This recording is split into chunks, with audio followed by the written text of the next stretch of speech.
to another edition of Space Coast Daily Sports Talk here, and we are live at the Mike Erdman Cadillac Studios here in Cocoa, and I'm joined, as always, by my co-host Zach Clark, and today we're going to cover various topics, including high school football, college, and pros, so make sure to stick around for all of that. But first, Zach, how you been? It's been a little bit, but here we are once again with another edition. Yeah, Juan, good to be back, and very excited to talk some sports here. We are in the middle of the summer months right now here in July, so very excited. And if the fall season is upon us here pretty soon. We just had the UCF Knights, who had a media day in the Big 12 in Las Vegas. Went all the way to the Allegiant Stadium. So we're getting pretty close here. SEC media days are next week, and we're very excited to get ready for football season and the fall sports season.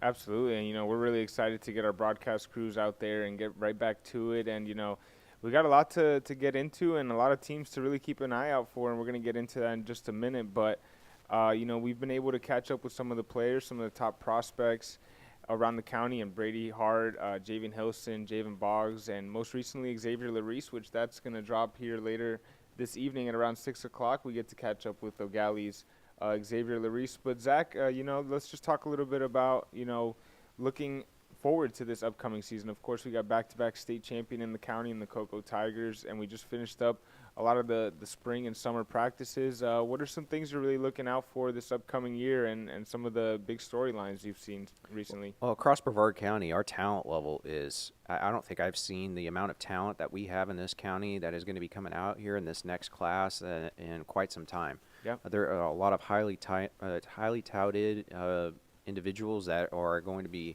have already made some of their college decisions where they'll be going. But we still have some decisions that are also going to be made, too. And I think across the board, this county, you're starting to see a little bit more parity in Brevard County in terms of sports. Obviously, Cocoa is at the top echelon right now, being back-to-back state champions. And they're looking to do another three-peat. That won't be easy, though, based upon their schedule. But it's going to be a very exciting year that we got coming up for high school football and also high school volleyball as well. The Merritt Island Mustang girls will also be trying to get back to the Final Four and try to get a state championship with everything that program has done over the years. They're going to be in the thick of it. Yeah. But across the board, our sports are very strong right now, and we're on pace here for a great upcoming season. Yeah, no, I couldn't agree more. And then you talk about some other sports. We had a pair of Brevard County High School baseball players. They were named on the Max Preps Underclass All-American Honors. We had, I believe it was Gabriel Norman, who was the pitcher for the Raiders over at Rockledge. And then you got Holy Trinity Tigers infielder Caden Jaquez. They were both All-American Team Baseball Honors for Max Preps freshmen, which is pretty remarkable. And then you go ahead and look over at Merritt Island Mustangs baseball program. They just recently named their new head coach, Space Coast Sports Hall of Famer, in Jason Arnold. Mm-hmm. That's the 13th baseball coach in the program's long, nearly 6-decade history. So, very historic program there. Their most recent head coach, they parted ways with him after he was one of the longer tenured coaches in the county. So now a new era, you could say, over at Merritt Island baseball program. And then, of course, you got one of the greats that have most recently come out of the county when it comes to the football talent in Trey Nixon, retiring from football. So if you want to touch on that a little bit. Yeah, he I go way back with Trey. I remember him when he was at Vieira High School, and when he made the decision to initially go to Ole Miss. Yep. He went there for a year and then came back and went to UCF. He was a great standout athlete and was on that Vieira team that went to the state championship. It fell to St. Thomas Aquinas in that state championship game. But, man, what a talented individual. And he frequently comes back to Brevard County still. I've seen him from time to time. And, Trey's a great kid. And I say a kid, he's a man now. Right. But he went to the Patriots and did a great job there practicing and, being able to get around that environment. And, at the time, the New England Patriots are just coming off their historic dynasty run with Tom Brady and Bill Belichick. And, when you're under the guys and working with guys like Bill Belichick and the coaching staff, you know how to do things right. And he got announced his retirement. It's pretty crazy to think that It really is. he announced his retirement, but he's got definitely got a home here in Brevard County, and hope to see more of him. Absolutely. You know, 3 seasons in the NFL, you know, regardless if it was a short career or whatnot, you know, the guy made it. You know, he made it to the highest level, got to learn from Bill Belichick, one of the greatest to ever do it. So at the end of the day, Went to UCF, had a yeah. great career there. You know, think about the career he had at UCF. I mean, he was the focal point for UCF, for Josh Heupel when Heupel was at UCF. That was actually Josh Heupel's first year, and he came over. Right after Scott Frost took the job up at Nebraska, Heupel came into town, and that was one of the big gets for Heupel when he first came onto the scene at UCF. And then Heupel obviously then moved on to Tennessee a few years later. But great athlete across Central Florida. Everybody knows who Trey Nixon is in these parts. Yeah. And he had a stellar career at Vieira too. I mean, you just remember he would just blow past everybody. He was super fast. There wasn't too many people that could get a hand on him. Yeah. And it took him all the way to the state championship that year. Yeah, man. I remember his high school career, and then in college, like you said, when he went over to UCF, I mean, he really started to separate himself and turn himself into an NFL prospect, and he did, and went and got drafted. You know, it's one thing to make a team and go undrafted, but to actually get selected with a team's draft picks, you know, that's a big deal. So regardless of the situation, he had a very successful football career, and you know, what if he becomes an analyst somewhere or decides to start his own platform? Or, you know, I would assume, you know, I have no idea yet, but I figured he'd still be in the football scene somehow, whether it's coaching, mentoring, something like that. So absolutely. I'm sure Vieira would welcome him with open arms. Maybe for maybe an assistant coaching job, maybe someday if that's a path he chooses. He has a lot of options. He's got knowledge now. I mean, not that he didn't before, but you got that, you know, that NFL career under your resume now. You can do a lot with that. And you know, speaking of some more of the talent around Brevard County, 2 Galley Commodores committed. You got 4-star D lineman Brandon Brown flipped his commitment over to LSU. He was recently committed to Texas since about March. So that was some pretty big news. And then you have 2025 edge rusher Josh Roberts, who committed to FAU. Really standout player. You'll definitely be able to catch him this season. Big, tall defensive end, disruptive, can get to the quarterback. That D line, when you pair him with Brandon Brown and Josh Roberts, not only in the county might that be, you know, a top duo, but, you know, across the state of Florida, that's a pretty scary duo of D linemen. So, you know, I've never heard of anybody in this area go to LSU or go to Alabama. Right. We've had some kids obviously go to the SEC over the years, but that's as good as it gets. And there's been a lot of great players that have played at those at LSU, and especially when you're talking about the defensive line. Yeah. I mean, you know your stuff. And, sure. you know, here in Brevard County, we get a treat this year to be able to see all of these great athletes that are going to and wanted by the top schools in the nation.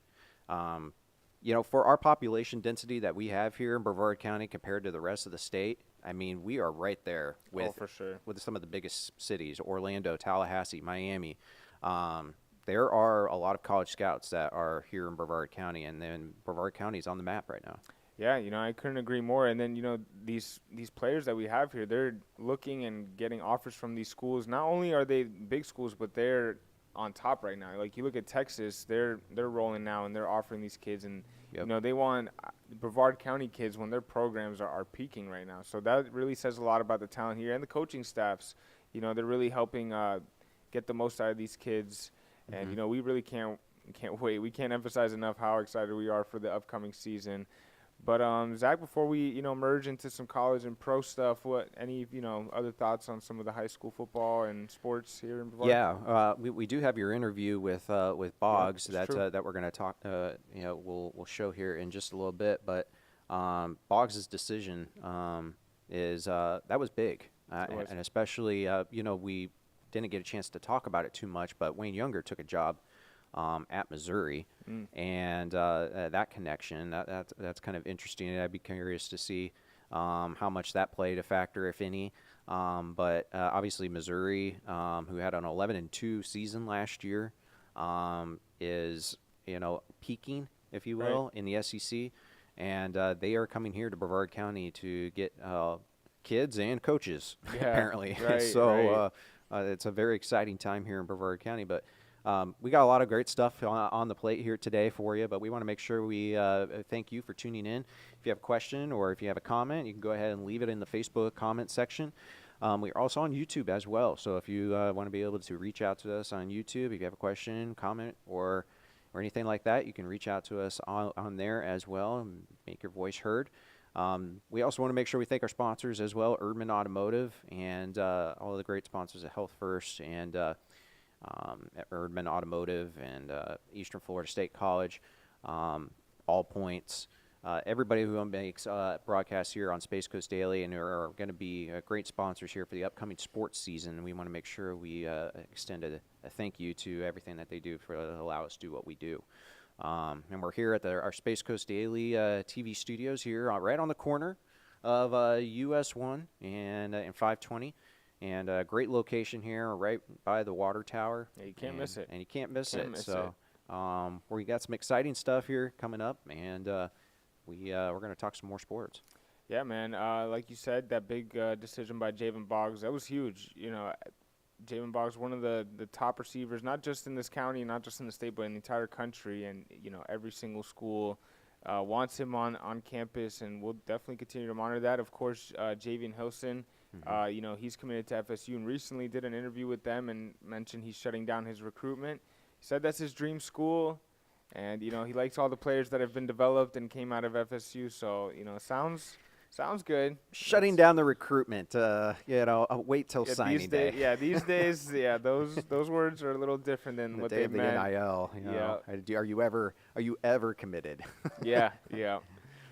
Absolutely. And then, of course, so many players, as we kind of transition into the college football scene, so many players from Brevard County that are heading into big seasons. You talk about Keziah Holmes, Raheem Sanders. The list goes on. About 10 or 12 of them are over at UCF right up the street.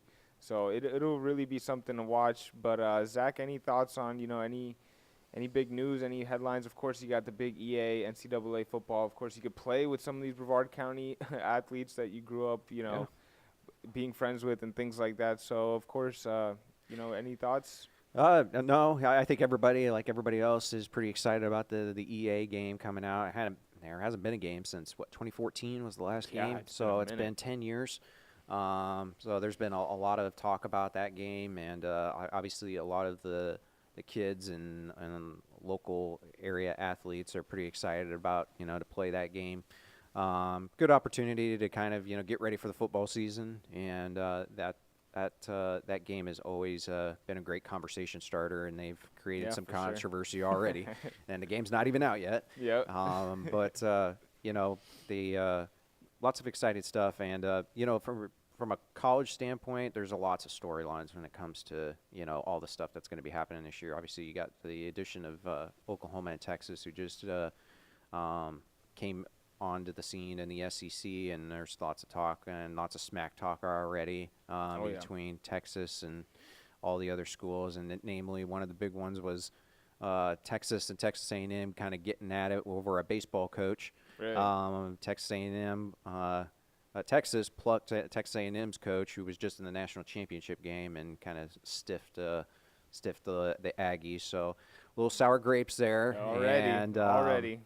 Texas A&M, going back to the Big 12 days, it was always Texas A&M was always seen the little brother of Texas. Yeah. And Texas A&M doesn't take too kindly to that, which was part of the reason why Texas A&M left the Big 12 and went to the SEC initially. Sense. And so there's a lot. All the Aggies and all the Texas A&M fans have already circled. I think it's November 30th is the game between Texas and Texas A&M. Oh man, I'm gonna have to circle that one too. So and that's at A&M. So there's going to be that'll be a really good rivalry to kind of keep an eye on. This is what maybe I think the first year post Jimbo Fisher, right? Oh yeah. So this will definitely be a game to keep an eye out for and see. You got Texas, who's kind of coming into this season, who has expectations. They haven't had that in a while. Yeah, I mean that quarterback room they have is I Right. mean, we haven't seen a quarterback room like that in a few years. Yeah, yeah, and obviously we had a Space Coast player who went to Texas A&M, Jay Sean Corbin, Yep. years He ago. was very good over there. He was very good, and so it's going to be a very exciting time with all these expansion teams. And then you have the Big Ten, who's adding all those schools. You got Oregon, Washington, USC, and UCLA. That's created a lot of buzz and storylines. You got Chip Kelly, who left the head coaching job at UCLA to become the offensive coordinator at Ohio Which State. You never see that. Really rare. Yeah. But in the days of NIL and transfer portal, I think he kind of weighed the fact he just wanted to kind of Just be able to coach. Yeah. Just be a exactly. coach. And I think you're going to start seeing a lot more of that Yeah. in the college football ranks, where you're going to start seeing a lot of these coaches that just want to focus in on their craft. Maybe they take that position that's not a head coach. Maybe they take a coordinator position, or they take a position coach job to kind of, because the burden on these coaches nowadays is the highest it's ever been. Of course, the money is the best it's ever been. So that too, yep. that comes with it. And but in the days of NIL, it's really interesting to see how NIL is kind of developing. We just had that Florida NIL deal passed with the FHSAA. For high school, yep. And we're kind of seeing some of the impacts of that already, kind of here in this county, and it's only going to get and grow more as the years go on. No, it's crazy. The whole world of NIL, we're still, you could say, in the infancy stages of it. So we're just, we got to learn and see how this all unfolds. But then, of course, you got the new playoff format that'll be instilled this upcoming season. So that'll be exciting and intriguing, to say the least. And then you've got, of course, UCF and all the other Florida schools that there's going to be a lot of games to circle on that schedule. Of course, you've got UCF going to the Swamp this year. You've got UM and UF, Miami and Florida at the beginning of the year. Yep. And then you got, Coach Prime in Colorado coming to Central Florida. So a lot to watch. And then, of course, you got FSU on a revenge tour, you could say, getting, screwed out of the playoffs. That's a different topic for another day. But, it's a lot. But definitely a lot of players from Brevard County to keep an eye out for. Of course, Keziah Holmes, you can expect him to maybe get an increased role at Florida State. Florida State. And then you got Raheem Sanders transferring over to South Carolina after a few years over at Arkansas. Richie Leonard pairing up with Keziah Holmes at Florida State. So a lot to keep an eye out for. And then so much to unpack there. And then you got you have more conference realignment talk.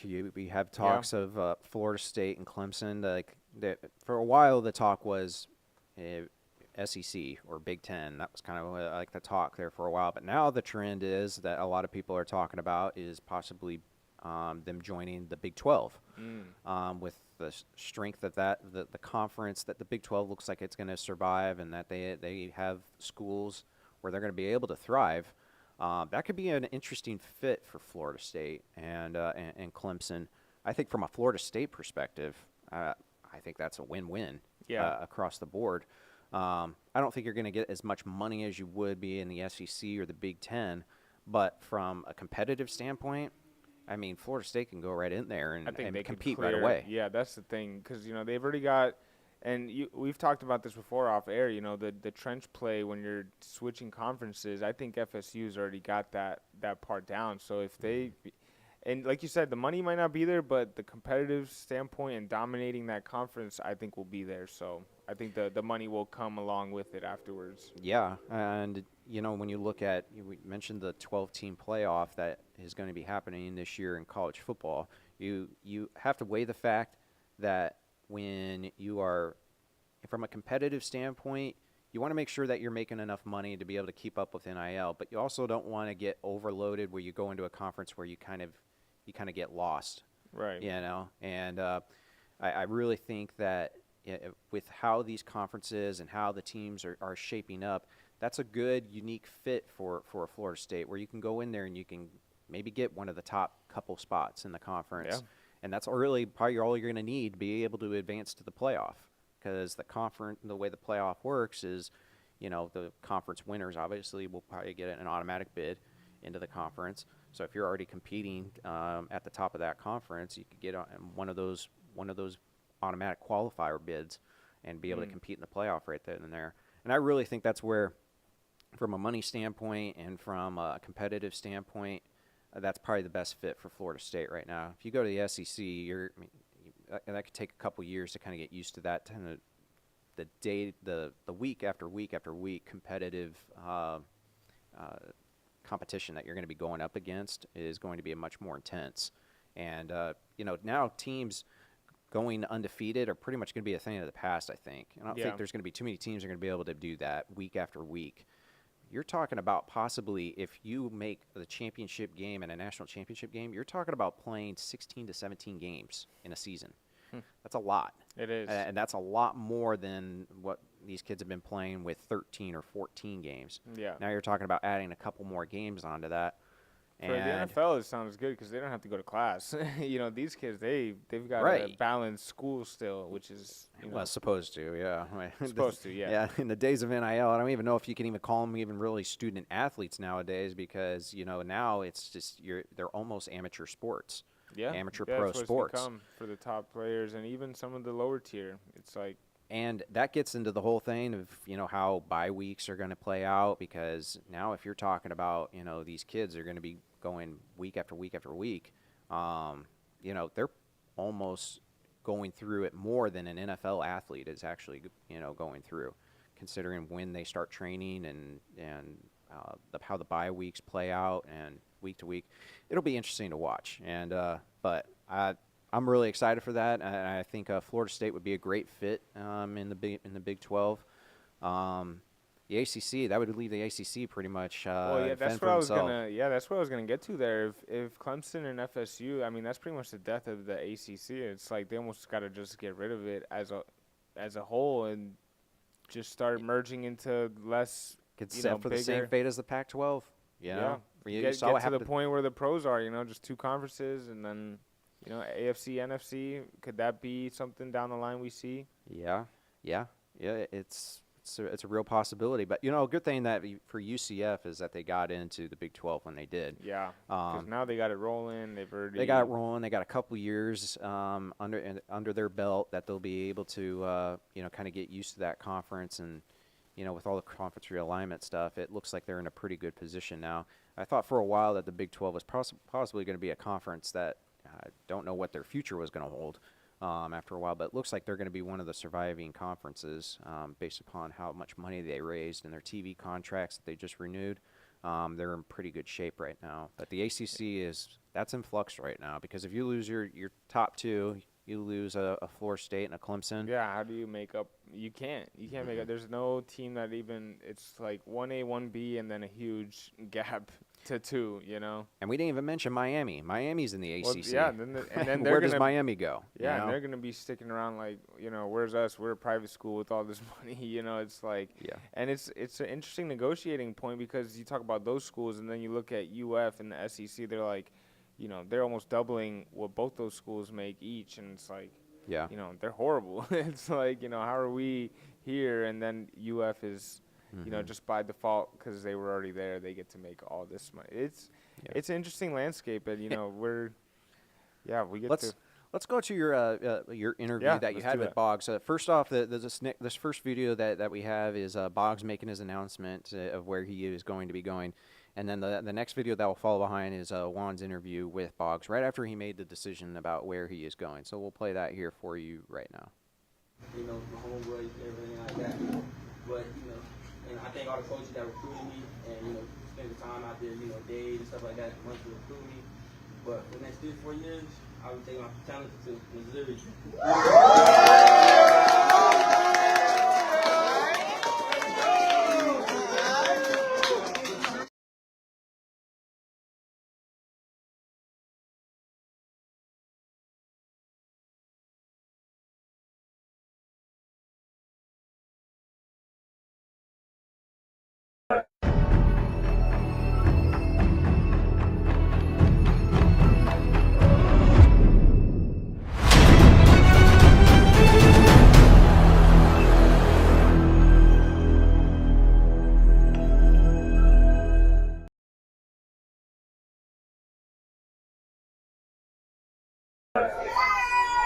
All right, we're here with the newest member of the Missouri Tigers, Javen Boggs of the Cocoa Tigers. He just made his commitment here. Javen, just tell us a little bit about this special moment here today and what it means to you and your family.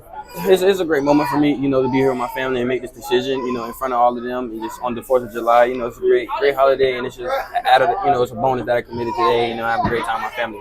It's such a long process and a lot, goes into it. Just tell us about what stood out about Missouri compared to the other schools that you had here on your final decision. Really, just Coach Drink and Coach Pearley, they've kept it 100 with me since day one. I have great relationships with them. I feel at home every time I go up there. The 2 times I went up there, I felt at home. Like the first day when I stepped on the campus, I felt at home. So I just had that feeling, and it just built up, and I ultimately came to this decision. Back-to-back state champion, the stats, speak for themselves. If someone's never seen your game before, tell them what do you bring to the table to the Missouri Tigers if they've never seen you play some football before. I bring explosiveness to the receiver room and to the offense. I can take a 10-yard catch, 5-yard catch into 70. I can run after the catch receiver. I'm very explosive. I can run routes, and I'm going to catch every ball that comes to me. Ultimately, how excited are you to get to Missouri and get to work? Of course, you have a big senior season ahead of you, but, this is a big decision for you. And how excited are you to get to the next level? I'm super excited. I'll be enrolling early, so I'll be there in the spring. I'm super excited to get to work up there, with my teammates, with the class that's coming in with me. And I'm ready to take over the SEC. Awesome. Thanks, Javen, and congrats on the big decision. I appreciate it.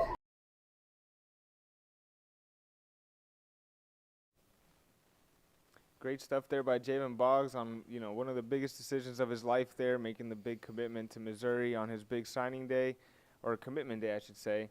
And, definitely keep an eye on him and the back-to-back state champion Cocoa Tigers as they look to three-peat. But, Zach, before we get going here, any other topics you want to touch on before we get going? Not much, other than just, here in a couple weeks, these kids are going to be going into camp. And the high school football season, kickoff classics are for the teams that do have kickoff classics is August 16th. We also week 1 of the high school football season starts on August 23rd, and we already have a list of the games that we're going to be calling for that game. So we have the Satellite Scorpions taking on the Rockledge Raiders, and then we have the Titusville Terriers will be visiting the Cocoa Tigers, and then we also have Holy Trinity will be visiting MCC, and that'll be an interesting matchup because that's been a heated rivalry over the years, for sure. And that's a week 1 game. And obviously there's some great talent in that game, and head coach Hurley Brown will be taking on a new head coach that you just interviewed. Yep, Coach Willie Tillman, and he's a sharp guy. I think he's going to do great things over there at MCC. He's been around the football scene, and he's a local guy, so he knows. He's been paying attention to the scene here. He knows that he's got to get his program up there, and I believe it. That we got to speak with him. He's a sharp guy, and that's going to be a good matchup. So I can't wait to watch that one as well. Yep, so we got 3 games lined up already for the high school football season, and those games will be on Space Coast Daily TV. We're going to have more coverage leading up to the season. We still got interviews with coaches and players that we're going to have as we get ready for the season, but we're almost there. We're almost a month out. It'll be when games will be kicking off, and we're pretty excited here at Space Coast Daily and the coverage that we'll be providing here this year. Absolutely. Couldn't agree more. So stay tuned. At 6 o'clock, Xavier Larice's interview will be live. And on July 16th, we're going to take a trip over to New Smyrna Beach for Coach John Wilkinson, Space Coast Sports Hall of Famer, former Cocoa Tiger head coach, and other Space Coast Sports Hall of Famer Chauncey Gardner-Johnson from the Philadelphia Eagles will be hosting a football camp. So we're going to go get some interviews and go check that out, and make sure to stay tuned for all that. Great stuff. All right. Well, Juan, have a good weekend, too, and we will be back here next week, and we'll recap the camp and some other things that are happening around in the sports news here in Brevard County. Looking forward to it. Thank you, everybody, for tuning in here on Space Coast Daily, and we'll stay tuned for all your news here on the Space Coast. We'll see you next time here on the next episode of Space Coast Daily Sports Talk with Juan and Zach.